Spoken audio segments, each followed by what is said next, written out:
Hello guys, तो कैसे हैं आप लोग। आपका हमारे चैनल फार्मेसी स्क्वाड में स्वागत है। दोस्तों, हम लोग सॉल्व कर रहे हैं 2022 का क्वेश्चन पेपर। ठीक है, 2022 का क्वेश्चन पेपर हम लोग कौन सा लिया है? एचएपी का। इसमें आज हम लोग पढ़ेंगे क्वेश्चन नंबर 2। ठीक है, क्वेश्चन नंबर 2 है describe the composition and functions of blood. पिछली वीडियो में हम लोगों ने पढ़ा था draw a neat and label diagram of cell, describe the structure and function of mitochondria. ठीक है, तो पिछली वीडियो में हम लोग ये पहला क्वेश्चन कवर कर चुके हैं। अगर आपने वो वीडियो अभी तक नहीं देखा है तो वो वीडियो जाके देख लीजिए। तो नेक्स्ट क्वेश्चन हमारा है क्वेश्चन 2। आज का है question 2, describe the composition and function of blood. यानी कि ब्लड का जो कंपोजिशन है, ब्लड की संरचना है, रक्त की संरचना है, और फंक्शंस ऑफ ब्लड यानी कि रक्त के कार्य क्या हैं। ठीक है, उसको आज देखेंगे कि किस तरह से हमें कॉपी में लिखना है। तो इसमें कंपोजिशन ऑफ ब्लड में इस तरह से हेडिंग डाल देना होता है। ठीक है, इस तरह से हेडिंग डाल दीजिएगा, कंपोजिशन ऑफ ब्लड। ठीक है, तो blood is made up of cells that are suspended in liquid called plasma. ठीक है, तो ब्लड भी सेल्स से मिलके बनता है, और ये जो ब्लड होता है ये किस फॉर्म में होता है? लिक्विड फॉर्म में होता है, जिससे क्या बोलते हैं? Plasma. Plasma makes up 55% of the blood.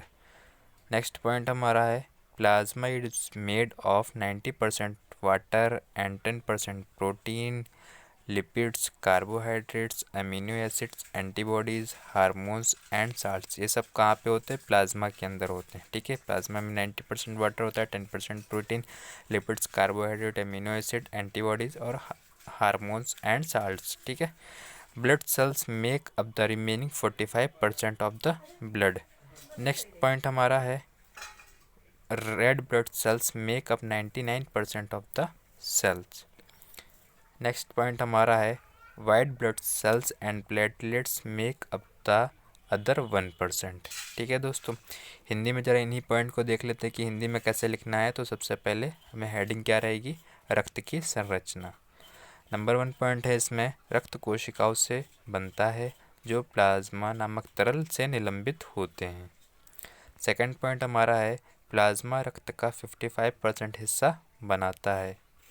Third point हमारा है प्लाज्मा 90% पानी और 10% protein, lipid, carbohydrate, amino acid, antibody, hormone और लवण से बनता है। ठीक है, यानी साल्ट से बनता है। क्या बनता है? प्लाज्मा बनता है। ठीक है, रक्त कोशिकाएं शेष 45% रक्त बनाती हैं। ठीक है, जो ब्लड सेल्स होती हैं वो सिर्फ 45% ही ब्लड बनाती हैं, रक्त बनाती हैं। लाल रक्त कोशिकाएं रक्त कोशिकाओं को 99% हिस्सा बनाती हैं।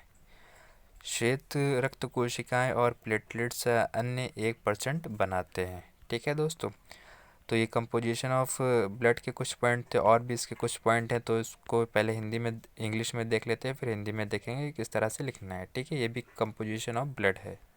तो blood is the bodies only fluid tissue. It is composed of liquid plasma and formed elements included erythrocytes और रेड ब्लड सेल्स जिसे आरबीसी भी बोलते हैं। ठीक है, ल्यूकोसाइट्स और वाइट ब्लड सेल्स जिसे डब्ल्यूबीसीज भी बोलते हैं, और प्लेटलेट्स। ठीक है दोस्तों, ये तो इन सब से क्या बनता है? ब्लड बनता है। ब्लड के अंदर ये सारी चीज़ें होती हैं। ये पॉइंट है haematocrit, the percentage of RBCs out of the total blood volume. ठीक है, जितना भी ब्लड का टोटल वॉल्यूम होता है उसमें जो आरबीसी का अमाउंट होता है उसको अगर परसेंटेज में दिखाते हैं तो उसे क्या बोलते हैं? हेमाटोक्रिट। ठीक है दोस्तों, इसको हिंदी में देख लेते हैं इन्हीं पॉइंट को कि हिंदी में हमें कैसे लिखना है। रक्त शरीर का एकमात्र द्रव ऊतक है। यह तरल प्लाज्मा और गठित तत्वों से बनता है। गठित तत्व कौन कौन से होते हैं? कौन कौन से इसमें गठित तत्व शामिल हैं? एराथ्रोसाइट्स या लाल रक्त कोशिकाएं। ठीक है, एराथ्रोसाइट्स भी बोलते हैं और लाल रक्त कोशिकाएं जिसे आरबीसी शॉर्ट फॉर्म में बोलते हैं। ल्यूकोसाइट से या श्वेत रक्त कोशिकाएँ WBC जिसे भी बोलते हैं, ठीक है। ल्यूकोसाइट या श्वेत रक्त कोशिकाएँ यानी कि वाइट ब्लड सेल्स से, ठीक है, WBC। उसके बाद प्लेटलेट्स आ गए, ठीक है दोस्तों। वही हेमेटोक्रिट कुल रक्त मात्रा में RBC का प्रतिशत, ठीक है। जितना भी ब्लड है उसके अंदर जितने भी अमाउंट में RBC है उसको अगर परसेंट में लिखेंगे उसे बोलते हैं हेमेटोक्रिट, ठीक है। तो ये था हमारा कंपोजिशन ऑफ ब्लड, ठीक है। तो अगर इस तरह से टेबल बना पाना, इस तरह से दिखाना चाहना तो इसको दिखा देना तो बढ़िया रहेगा। ब्लड डाल देना, उसके बाद एरो इस तरह से दो बना देना। पहले में प्लाज्मा 60%, फिब्रिनोजेन, प्रोथ्रोम्बिन और ब्लड सेल्स और कार्पसेल्स कितने परसेंट, 40%। इसके अंदर कौन कौन से हैं, RBC है, एरिथ्रोसाइट्स, WBC यानी वाइट ब्लड सेल्स, ल्यूकोसाइट्स और प्लेटलेट्स है, ठीक है, थर्मोसाइट्स इस तरह से, ठीक है दोस्तों। उसके बाद ये था हमारा कंपोजिशन ऑफ ब्लड। उसके बाद क्या है, फंक्शंस ऑफ ब्लड, ठीक है। अगर आप लोग इसमें पॉइंट ऐड करना चाहना तो ऐड भी कर सकते हो अपनी तरफ से। तो फंक्शंस ऑफ ब्लड ये हमारी हेडिंग हो गई, फंक्शंस ऑफ ब्लड ये हेडिंग हो गई।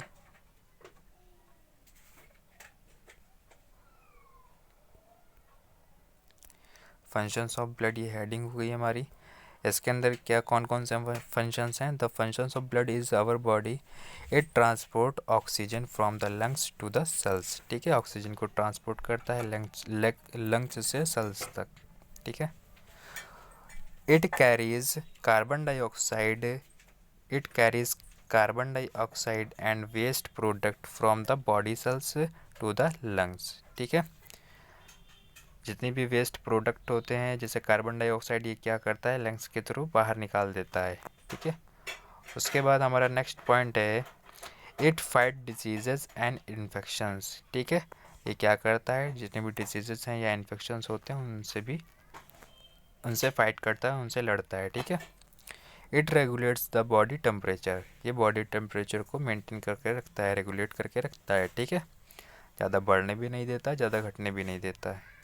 It carries hormones to different organs of the body, ये क्या करता है, अलग अलग पूरी बॉडी के अंदर अलग अलग जितने भी ऑर्गन्स होते हैं, ठीक है, वहाँ से हार्मोन्स को कैरी करके लाता है और पहुँचाता भी है। हिंदी में देख लेते हैं रक्त का कार्य, ठीक है। हमारे शरीर में रक्त का कार्य है, नंबर 1 पॉइंट है, यह फेफड़ों से ऑक्सीजन को कोशिकाओं तक पहुँचाता है, ठीक है, ऑक्सीजन को पहुँचाता है, ठीक है दोस्तों।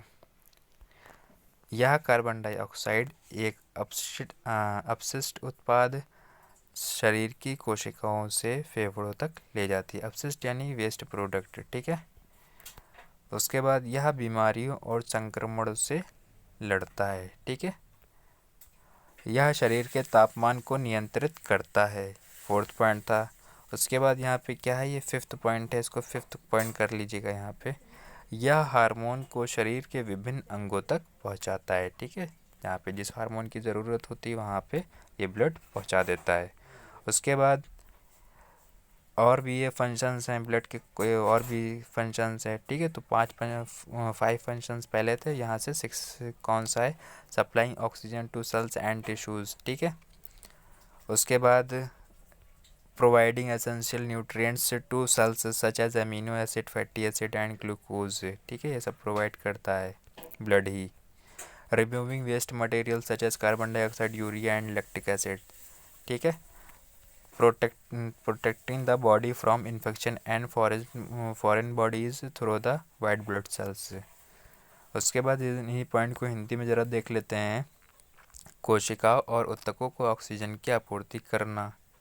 उसके बाद हमारा नेक्स्ट पॉइंट है, कोशिकाओं को आवश्यक पोषक तत्व प्रदान करना जैसे अमीनो एसिड, फैटी एसिड और ग्लूकोज, ठीक है। कार्बन डाइऑक्साइड, यूरिया और लैक्टिक एसिड जैसे अपशिष्ट पदार्थों को हटाना। 9th पॉइंट हमारा लास्ट पॉइंट क्या है, सफ़ेद रक्त कोशिकाओं के माध्यम से शरीर को संक्रमण और विदेशी निकायों से बचाना, ठीक है दोस्तों। इस तरह से हम लोग को लिखना होता है, ठीक है दोस्तों। उसके बाद ये कुछ मेन है, blood is red because of the presence of haemoglobin. ठीक है, ब्लड रेड क्यों होता है? क्योंकि इसके अंदर क्या प्रेजेंट होता है? Haemoglobin. Haemoglobin is a red colour pigment found in red blood sales. ठीक है, हिंदी में देख लेते हैं इसको। रक्त का लाल रंग होता है हीमोग्लोबिन की उपस्थिति के कारण। हीमोग्लोबिन एक लाल रंग का वर्णक है जो लाल रक्त कोशिकाओं में पाया जाता है। ठीक है, रेड ब्लड सेल्स में पाया जाता है, इसलिए वो लाल दिखता है। अगर हीमोग्लोबिन ना हो तो हो सकता है लाल ना दिखे। ठीक है दोस्तों, तो ये आज थी हमारी वीडियो। अगर आपको अच्छी लगी हो तो इसको लाइक करें और अपने दोस्तों में शेयर करें। ठीक है, तो आने वाली नेक्स्ट वीडियो में जो हमारा अगला क्वेश्चन है, क्वेश्चन नंबर 3 रहेगा, उसको हम लोग देखेंगे। ठीक है, उसका आंसर देखेंगे किस तरह से इस वाले को लिखना है। ठीक है दोस्तों, तो अगर आपको वीडियो अच्छी लगी हो तो लाइक करें और हमारे चैनल को सब्सक्राइब करें। अगर आपके मन में कोई भी सवाल है तो हमें कमेंट करके ज़रूर बताएं। मिलते हैं नेक्स्ट वीडियो में।